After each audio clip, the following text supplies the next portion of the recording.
For today's video naman po, ay tamang kagigising ko nga lang po at yung energy ko po ay pagkataas-taas na po. Kasi ang ganda-ganda na po ng ngiti ko.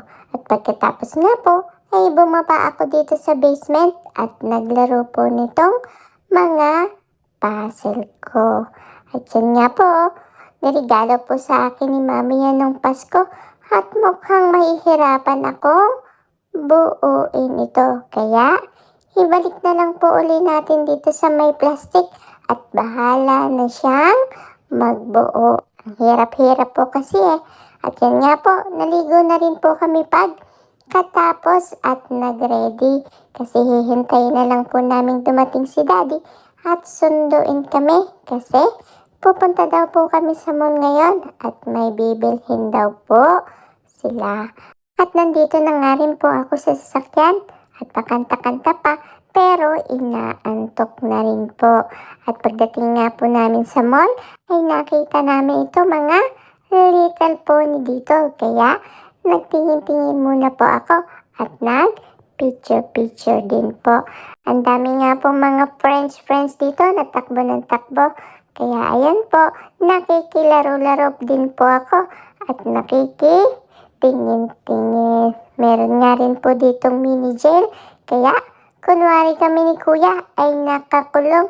At yun nga po, ang daming malilikot na bata dito. Kaya ayan, laro-laro din lang po ako dito.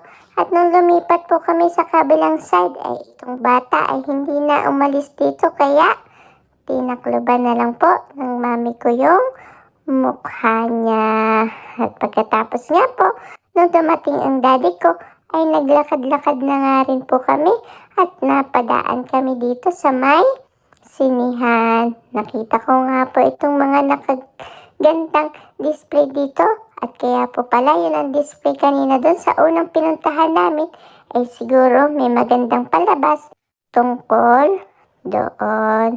At ayan nga po, habang patingin-tingin ako at naglalakad, ay nakita ko naman po itong ice skating area. At yan nga po, nandito na rin kami sa tindahan ng mga cellphone. At ito po pala ang ibalak gawin dito ng mami, ang bumili ng bagong phone.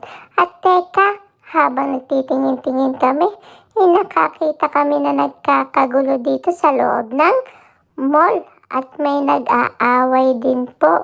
O diba? Hindi lang sa Pilipinas, madaming marites at madaming basagulero. Kasi kahit dito sa Canada, ay may ganyang moment din. At yan nga po, pauwi na nga rin po kami. At natapos na yung mga gagawin namin today.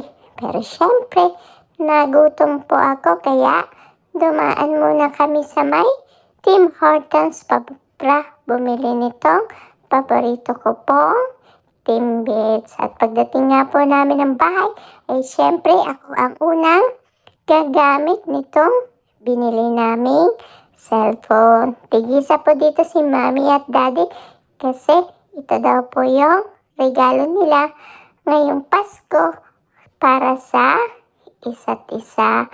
Maliban dito sa bagong sopa na binili nila, syempre deserve din po nilang magkaroon ng magandang telepono.